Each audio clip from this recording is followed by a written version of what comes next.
Okey, video kedua. Okey, kita tengok Encik Jenny bekerja sebagai seorang arkitek. Gaji bulanan Encik Jenny adalah 4,300. Gaji bulanan 4,300. Dia bercadang untuk bercuti ke Jepun dalam masa 7 bulan. Bercuti ke Jepun. Dia menganggar perbelanjaan sebanyak 4,000 bagi membiayai kos percutian itu. Dia menyimpan 10% daripada gajinya dan 100 untuk dana kecemasan. Okey, ini adalah perbelanjaan bulanan Encik Jenny. Jadi apa yang dia nak mula-mula soalan ni, dia nak awak lengkapkan pelang kewangan Encik Jenny. Okey, macam biasa kita dah pernah buat sebelum ni. Kita akan tulis dekat sini gaji. Okey, gaji Encik Jenny adalah 4,300. Okey, ada lagi tak pendapatan pasif ataupun apa-apalah pendapatan? Dekat sini cikgu tak nampak pendapatan lain. Jadi apa yang kita buat? Kita tulis jumlah pendapatan. Jumlah pendapatan yang tadi itulah 4,300. Lepas tu kita akan tolak dengan simpanan tetap. Tolak dengan simpanan tetap bulanan 10% lah. 10% daripada gaji. Jadi dia 430 lah. Okey, cikgu buat bracket sebab kita nak tolak sekali kan. Lepas tu tolak lagi dengan simpanan dana kecemasan. Okey, berapa tadi? Tadi dia bagi tahu yang ni. Ni 100. Okey, lepas tu ada lagi tak? Tak adalah. Jadi kita tulis jumlah pendapatan.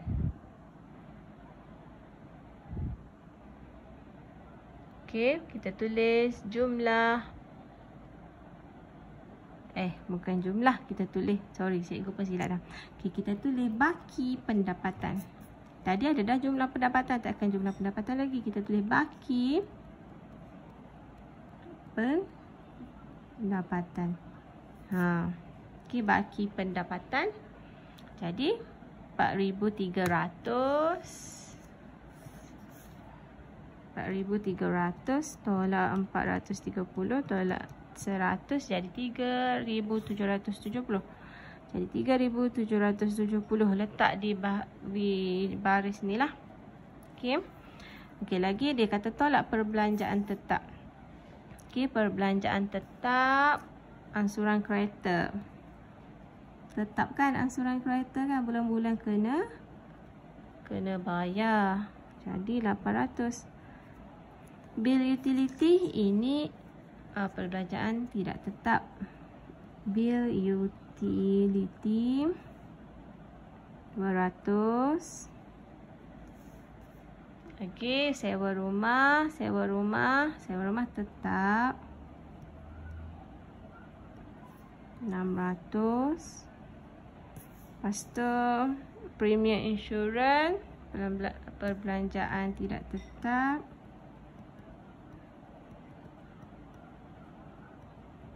170. Pemberian kepada ibu bapa 500.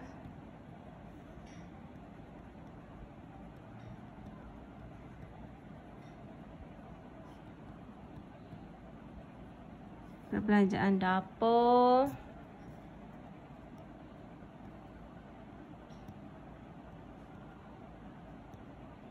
1,000 dan belanja petrol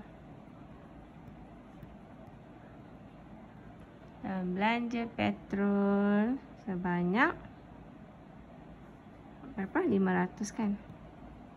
Jadi kita tulis kat sini jumlah perbelanjaan tidak tetap. Okey.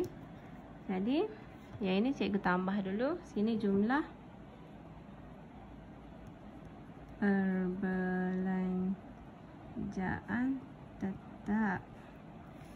Jadi 800 tambah 600, 1,400. Saya buat kurungan sebab nak tolak.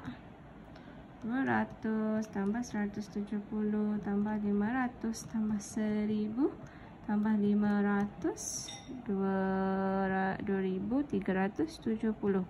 Jadi 3700 tolak 3770 tolak dengan 1400 tolak dengan 2370, maka kosong.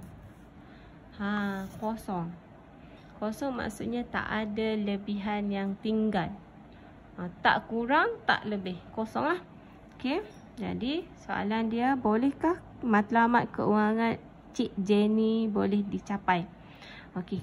Kalau kita nak tentukan matlamat Cik Jenny ni boleh dicapai ataupun tidak, kita cek dia punya simpanan. Okey, kalau simpanan dia tu boleh capai, contoh kita tengok. Contoh simpanan Encik Jenny. Cik Jenny simpanan dia 430. Betul kan? 10% darab dengan 4,300. Okey, jadi bulan-bulan Cik Jenny akan simpan RM430. Okey, yang dia nak capai, matlamat kewangan dia sekarang, dia nak capai, dia nak pergi ke Jepun dalam masa 7 bulan. Jadi dia simpan bulan-bulan 430. Kalau disimpan selama 7 bulan, dia akan dapat hanyalah RM3,010 sahaja. Yang dia nak berapa? Yang dia kata dia bajetnya adalah 4,000. Jadi dekat sini maka kita tulis matlamat kewangan Cik Jenny tidak boleh dicapai kerana masih kurang RM990. Masih kurang apa? Masih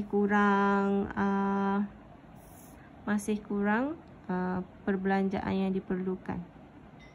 Apa ayat dia? Tidak boleh dicapai kerana perbelanjaan yang diperlukan. Ayat ni tak kisahlah apa pun, tapi kena faham. Kita kena faham lah. Matematik bukan pasal ayat, tapi bila terangkan tu kita kena bagi faham. Kerana perbelanjaan untuk ke Jepun kurang. Masih kurang RM990. Macam itulah. Apa-apa nak tahu matlamat kewangan ni boleh dicapai ke tidak, cek dia punya simpanan tetap. Lagipun dia memang tak ada lebihan. Kalau dia ada lebihan 300 ke 400 ke, kita boleh kata Encik Jenny boleh simpan lebihan untuk top up kekurangan 990. Tetapi kat sini tak boleh dah lah, sebab dia Encik Jenny memang tak ada lebihan. Okey, kita tengok seterusnya. Okey, nombor 3. Okey, last. Okey, soalan nombor 3. Encik Matthew seorang doktor yang berpendapatan 9,000. Jadual di bawah menunjukkan pelan keuangan Encik Matthew. Ni pelan dia. Awak tengok simpanan tetap 300 saja simpanan tetap dia. Dan cikgu rasa simpanan tetap dia ni memang bukan 10% daripada gaji lah. Sebab gaji dia pun dah 9,000. Sepatutnya dia boleh simpan 900. Tapi dekat sini dia hanya simpan 300. Okey, tak apa. Kita tengok soalan dia. Okey, sekarang apa lagi yang penting adalah dekat sini banyak yang penting simpanan tetap dengan pendapatan lebihan. Kalau awak tengok yang ini pun tak ada lebihan, dia kosong kan. Okey, jadi kita pun tengok soalan. Dia kata Encik Matthew ingin membeli sebuah motosikal berharga 5,100 secara tunai. Okey, dalam masa 6 bulan. Okey, 5,100 dalam masa 6 bulan. Adakah Encik Matthew dapat merealisasikan matlamatnya? Okey, jadi apa yang kita buat? Macam biasa, kita cek jumlah simpanan dalam masa 6 bulan. Cek dulu. Jumlah simpanan Cik Matthew bulan-bulan dia simpan 300. Jadi hanyalah 300 lah. RM 300 darab 6 bulan. Jadi kalau tekan kalkulator, dapatlah RM 1,800. Dia selama 6 bulan tu dia hanya dapat simpan 1,800. Sedangkan dia target 5,100. Jadi kesimpulannya, Encik Matthew tidak dapat merealisasikan matlamatnya kerana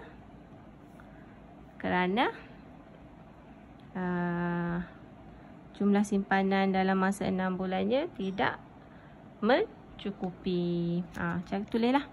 Okey.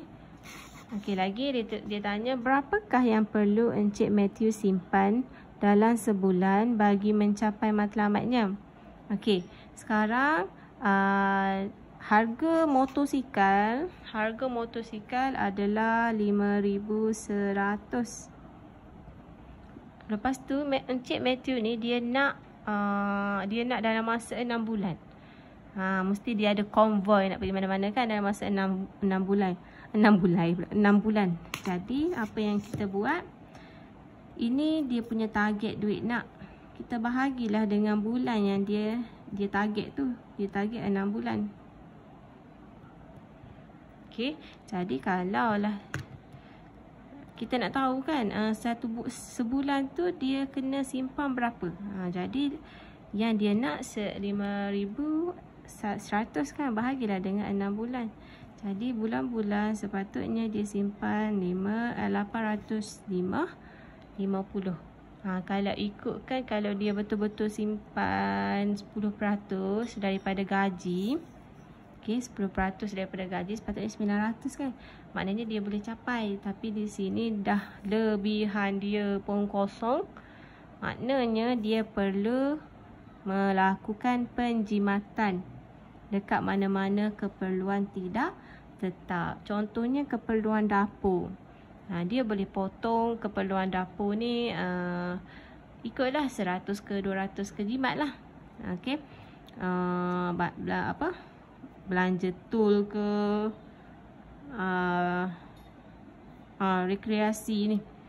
rekreasi ni dia boleh tolak, tak payah ada rekreasi, ataupun potong tinggal 200 kan. Maknanya dekat sini penjimatan perlu dilakukan oleh Encik Matthew untuk mencapai matlamatnya. Macam awak lah, bila awak ada sesuatu untuk dicapai, contohnya awak kata awak nak beli laptop ke apa ke, awak buatlah plan kewangan awak dulu.